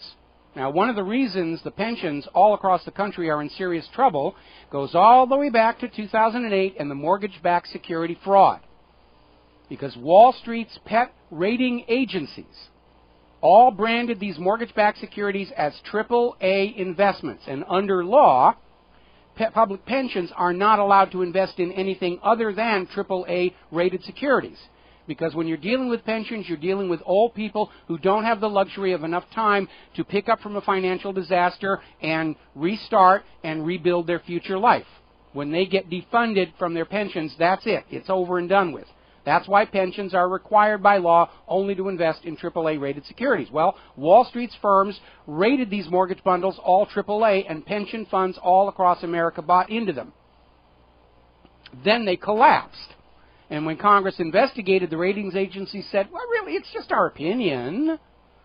And you need to understand that Wall Street's pet rating agencies all get paid by the financial institutions selling the securities. So if I'm Wall Street Engulf and Devour Inc., and I put together a mortgage bundle, and then I pay this rating agency to rate my bundle, what do you think they're going to say? The one Wall Street rating agency that was sounding the alarm was Egan-Jones, because they get paid by the investors, not by the Wall Street firms, and now the Securities Exchange Commission is trying to shut them down. How dare you express doubt about the sanctity and trustworthiness of Wall Street's financial offerings? Harumph, harumph, harumph. And so that's a big part of the problem right there, and nobody wants to admit it. The pension plans are in trouble because they were seduced into buying mortgage-backed security bundles by the Wall Street's own rating agencies, and they got screwed, and that means the pensioners got screwed. And nobody seems to have the courage to stand up and point the finger of blame where it richly deserves, at Wall Street, and a government that looked the other way, except obviously those of you listening to the show here at whatreallyhappened.com and Republic Broadcasting. Interesting little story, pardon me, this came out of ericpetersautos.com. We're seeing a growing trend all across the United States. People who bought hybrid cars because of their improved gasoline mileage figured they'd be spending less money on gasoline and, by extension, less money on gasoline taxes. Well, boy, were you wrong, because more and more states are starting to tax hybrids to make up for the lost revenue over the fact that the cars are more efficient. See, they have a financial incentive for you to be driving gas guzzlers because they make more money when you buy more gasoline. And if you dare have a car that is using less gasoline, well, that's just stealing from the state coffers. So now they're throwing a tax on the owners of hybrids to make up for those revenues here. So you're taxed if you do and taxed if you don't. We talked about this the other day. Again, a number of Americans on food stamps has hit another record. And over in Ohio, their Governor Kasich is saying that they're going to institute a program where people who are on food stamps are going to be required to work. And it sounds like one of those things that sounds really cool, but if you've got jobs to give out to the people who are on the food stamps, why don't you hire those people into those jobs so they can go off the food stamps? No jobs for people to earn money with, but plenty of jobs for people on food stamps. Remind me again why the United States is supposed to be the greatest nation on earth. Now, up in Detroit, and this gets into the area of declining infrastructure, despite the outflow of population from Detroit, there are whole neighborhoods that are completely abandoned up there in Detroit right now. Because of years of cost cutting and diversion of money to war and Israel and various other things, Detroit did not maintain their city electrical system. And they're having trouble keeping up. So what they've done now is, if you use too much electricity, if you don't conserve electricity, they'll shut your power off to send a message that you're using too much air conditioning, you're using too much electricity for your DVD player. Boy, talk about tyranny and dictatorship. In a healthy republic, the model is you build an electrical supply system that is able to support the needs of the population. You don't sit there and tell the population you're using too much electricity and pull the plug on them. But that's what they're doing up in Detroit. Because of this and other reasons, we're seeing reports, this is over at shtfplan.com, where this is the beginning of the longest period of economic decline in American history, and even the United States government is saying the economic recovery, as if there actually is one, will take 30 years. That means for people in my age group, we will never live to see a time of prosperity in this country ever again. It's just not going to happen while we're alive, as long as we are enslaved to this private central bank issuing the public currency as a loan at interest. Now, the money junkies are doing great. 95% of the financial activity from this so-called recovery went into their pockets, meaning that $85 billion a month being poured out by the Federal Reserve and handed over to Wall Street, just going into the pockets of the 1%. We should perhaps be grateful because it has reduced the inflationary pressure on the currency, because they're just taking the money and stashing it away. But it's still not a solution. It is fascism, keeping the rich rich and the poor poor and destroying what's left of the American middle class. And the economy is in decline because it is in fascism, because fascist economies always decline for the ordinary people. There's never been a fascist economy that did well for the ordinary people. It was always great for the bankers. That's what fascism is. The money all piles up over the ultra-rich, and nothing left for anybody else. Now, customers at Kmart apparently have expressed outrage that Kmart has already launched the Christmas shopping season here in September. Now, Kmart is hardly alone with that. I was over looking at the Hallmark store. At the end of July, they had the Christmas keepsake ornament display out. Christmas stuff is already on display over at the local Sam's Club.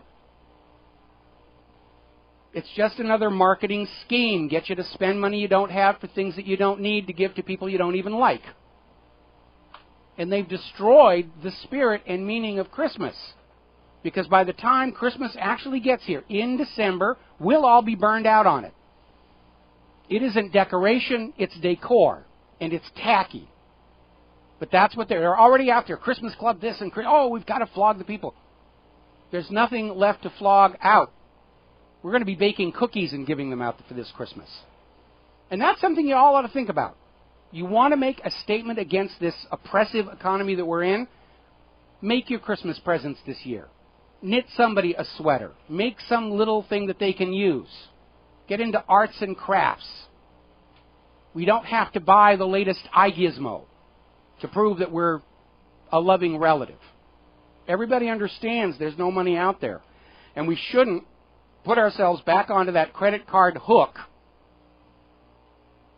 because of this huge marketing, oh, you're not a real human being, if you don't go into debt over Christmas, you've got to spend money on Christmas. No, we don't. No, we don't. We absolutely do not. We got to take a break for commercials. We'll be right back. And aloha, America. Welcome back to the show. And the corporate media is still on the Washington Navy Yard shooting. They are still pushing the idea that there are other suspects in this shooting. But as far as the gentleman who was actually killed on the grounds of the Navy Yard, more information is coming to light about him. This 34-year-old Aaron Alexis, apparently he was still employed by the Navy Yard. The ID he used was Raleigh Chance, who apparently was placed on administrative leave almost a year ago. And I'm wondering why, if Aaron Alexis is working at that yard, he needed that ID, the second ID from a guy who wasn't there anymore. So, I don't know, maybe he just was thinking ahead that he was going to conceal his identity. That didn't work out very well. We're starting to hear comments from people who knew Aaron Alexis in Texas saying that this seems out of character with him. We've heard that before. Didn't seem aggressive. Aaron Alexis did have 2 prior arrests on his record where malicious mischief in Seattle, and apparently he was arrested once in Fort Worth for discharging a firearm in public. That seems to be the extent of his prior criminal record. There's a photo being presented as Aaron Alexis. They're not really 100% convinced it's the same guy.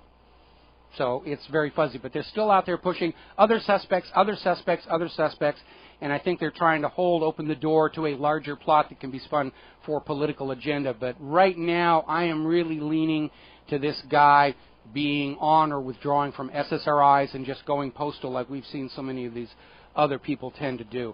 Now, we talked about this end of last week. There is a new bill working its way through the United States Senate to basically reaffirm shield laws for journalists, which seems like a really good idea in the wake of the Department of Justice spying on corporate media, prostitutes, and correspondents. The problem is that this bill is presuming to give the government the authority to say who is and who is not a journalist. Now, the First Amendment right to freedom of speech says that all Americans are equal and have an equal right to speak out and report on government wrongdoing.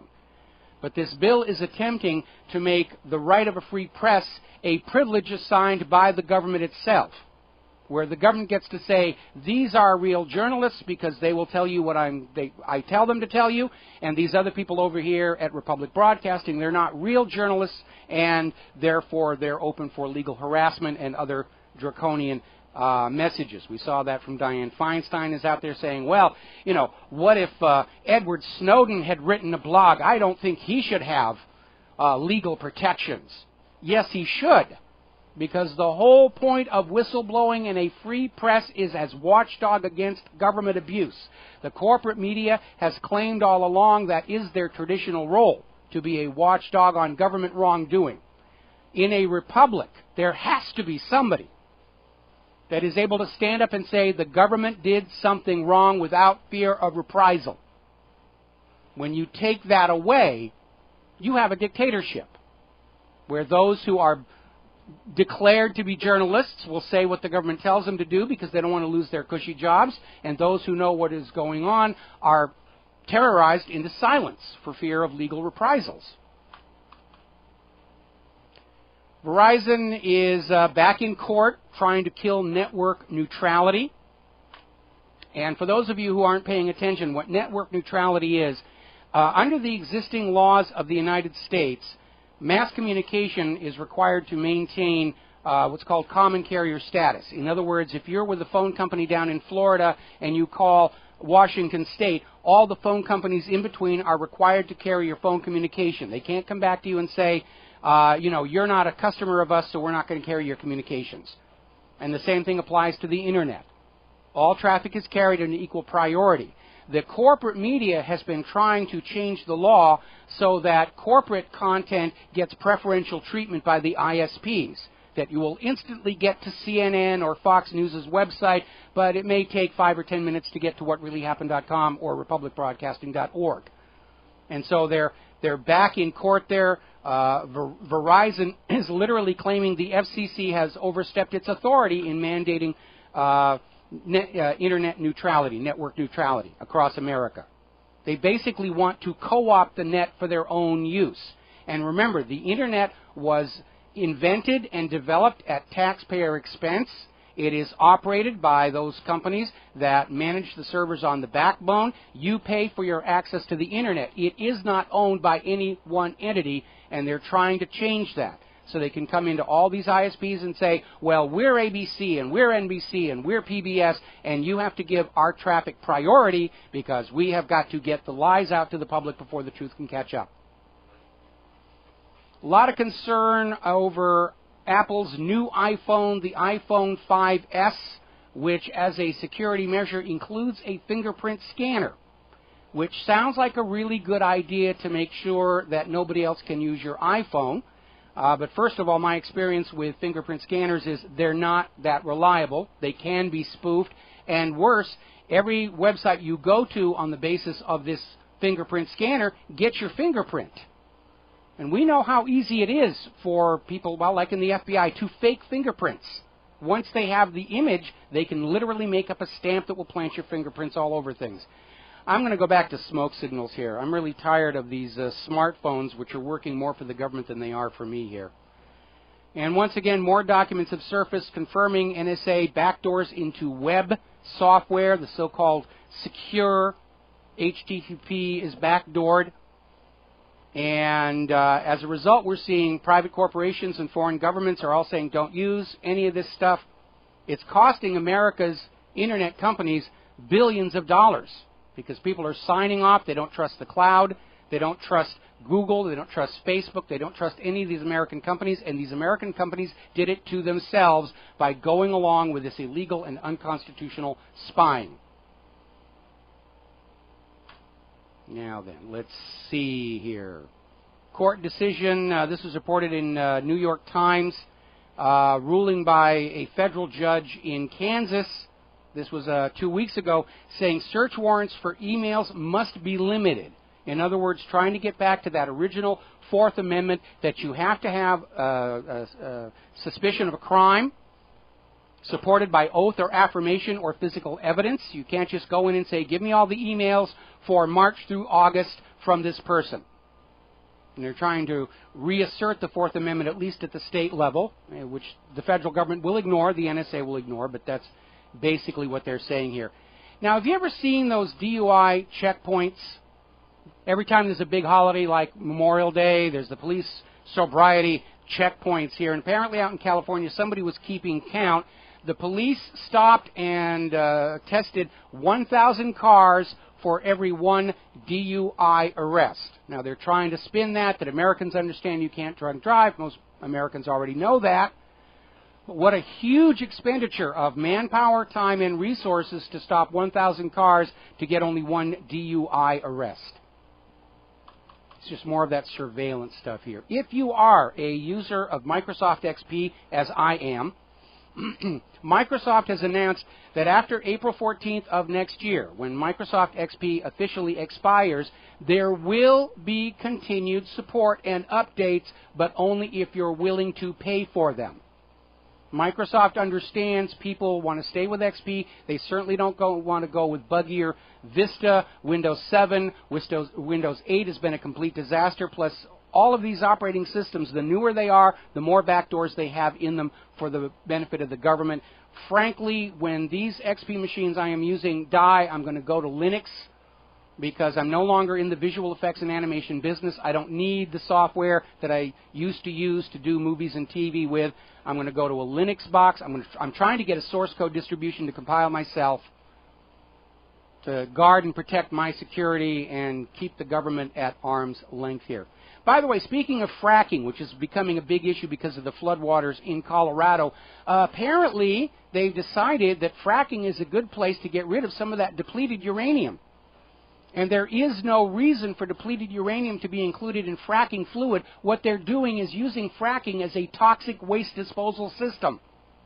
And now it's backfired on them because the Colorado floods have just destroyed tanks and pipelines.